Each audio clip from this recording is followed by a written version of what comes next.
the new film is Midnight in the Switchgrass. When was actually filming completed on the movie?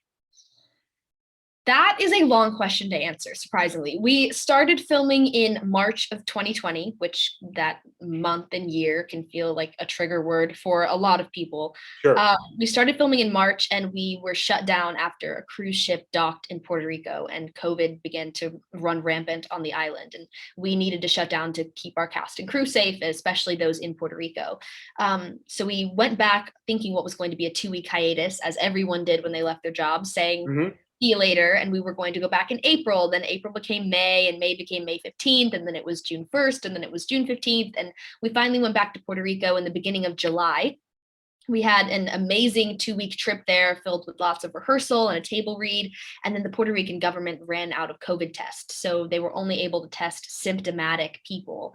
And unfortunately, our cast and crew couldn't be tested along with the protocols needed to return to work. So we had to shut down for a second time, and we were finally able to finish the movie in September in Santa Ynez, California. So it was a long process for sure, but September for the short answer.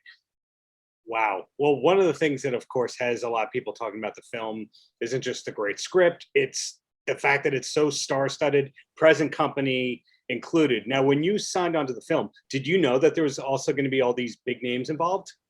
I think in my original audition, Megan Fox and Bruce Willis were confirmed in the cast list. I actually had just studied Die Hard in a film class I was taking at UCLA. So I'd been staring at Bruce Willis's face for about 2 weeks straight. So I came in a little bit more of an avid fan than I usually would. Wow. What did you learn from watching Die Hard for a film studies related class? Die Hard was actually focused on cinematography and editing and how the jump cuts of the action sequences were formulated. And there's a lot this movie can teach aspiring filmmakers about how to build intensity in the way you shoot your scenes. Wow. Do you know a show on Netflix called The Movies That Made Us? No. There's a whole episode about Die Hard, and without spoiling anything, let's just say Frank Sinatra was almost supposed to be the star of the movie. A lot of stuff happened before that film actually got made. I just pulled up another tab on my computer and wrote it down so I don't forget. There you go. That's really interesting that you studied that film, then you worked with Bruce, but that's not the first big star that you've worked with. So is it still intimidating at this point in your career as a veteran, even though you're still very young, to be working with big stars, or is it, people are just people at this point? I think growing up in the industry was definitely a blessing for me, because the younger I was, I didn't really have a concept of stardom in a way. And now that I'm older and I have social media and I'm more exposed to the influences of pop culture, this idea of who a star can be is more impactful on me. But when I was little, I remember I would work with actors and my mom would call my grandma and she was so excited. And I had no idea who they were because I wasn't born before their hit roles. I remember I worked with Danny DeVito on It's Always Sunny in Philadelphia, and my mom was so excited because, of course, he's Danny DeVito.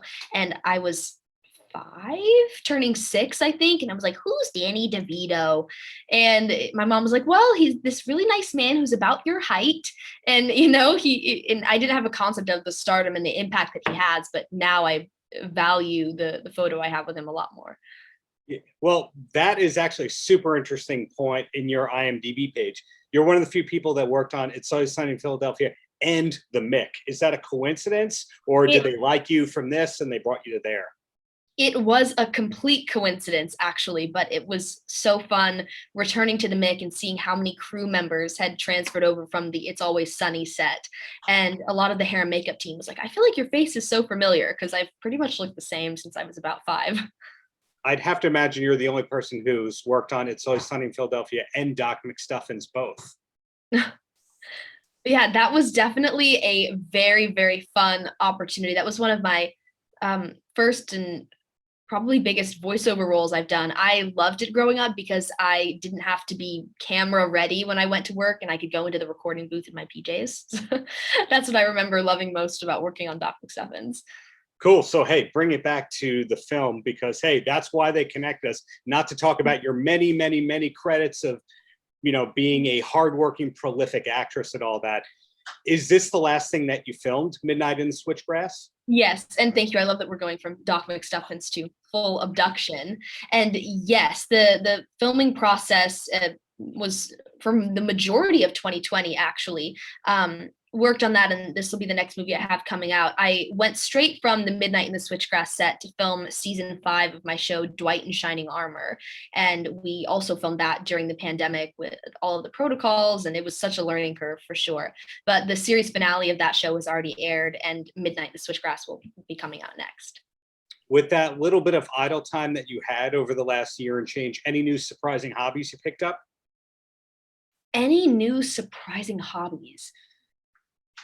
I want to say I took a lot of classes. I took extra classes in school, extra classes during the summer just to keep me busy. And I liked the idea of keeping myself on a schedule so that my sleep schedule didn't get messed up with Netflix binge watching. But I'm going to sound again so basic, but baking. The amount of banana bread and Pinterest oatmeal recipes that were constantly in my house. And there was that period of time where everyone was trying to make the Greek whipped coffee, and I could just never get it to work. So that was probably a wasteful purchase on my part, but trying new recipes was a huge source of entertainment for me. Well, it's cool to hear that your work is not too far off for your hobbies, meaning that you're not one of those actresses that goes, the second I'm not on a set, I don't want to watch anything. I don't want to see any content. Let's do the exact opposite. It seems like it's pretty similar. You like consuming content even when you're not making content. I do. I watched more TV shows than I ever have. I haven't watched a lot of TV recently just because I'm taking a summer class and have been traveling. And now that things are opening back up, trying not to stare at a screen all the time like I have been for the past year. But it was to the point where I was watching multiple episodes of a show a day, was getting hooked on a new show every week. Westworld was a big one for me, and those episodes are so long. So it took a lot of time to churn through all of the seasons, but I finally got to watching a lot of shows that I'd been meaning to watch. Well, do you got time for 3 more questions and then you're free? Yes. Okay, first one is, when we do research on you, we see a lot of award-winning performances because of Monsters and Epiphany. You got recognized by a lot of folks. One of the awards comes from the Hoboken International Film Festival. Did you actually go to Hoboken and get to experience that city at all? I did not go to Hoboken for the festival, but I spent summers in New York growing up. So I was there modeling and acting, and I filmed at Central Cup Studios when I was working there. So we would always take the train from Hoboken when we would stay with our family in Jersey, and Hoboken was a very central part of where we would travel. And my mom and I loved getting Rita's shaved ice in Hoboken. That's what I associate with Hoboken in my head for some reason. Fair, not Frank Sinatra. Rita's shaved ice. Rita's shaved ice. Okay, that's a unique one. Next question. You mentioned consuming more TV and streaming content than ever over the last year and change. You mentioned a lot of baking, but do you have a TV recommendation of sorts that you can pass along to someone who needs a new show to start? If someone needs a new show to start, Schitt's Creek is my current obsession. So I'm on season 4 of that now, and I'm working my way through the episodes. It's my current obsession. I got back into watching old TV shows, not old TV shows, but right before my time when I was born. So I finally watched that 70s show, watched The Office, finishing up Schitt's Creek, and then I need to start Black Mirror is what's on my schedule. Wow, student of the craft, still learning. And the last question, which has nothing to do with Midnight in the Switchgrass being a great movie that's out soon. You see, we're plugging it. We're plugging it. Yes, plug. Who is your favorite singer or musical artist of all time? Of all time? Yeah. I have a lot of current day favorites, but I feel like those favorites change pretty much like regularly by month. I have a new phase of indie music and then rock music, and it changes. But for an all-time favorite, I'm going to have to say ABBA. I grew up listening to ABBA. I was obsessed with Mamma Mia. I have a whole playlist just dedicated to ABBA. I did a 70s photo shoot on Monday, and all I did was listen to ABBA. So I don't think I can ever get tired of them.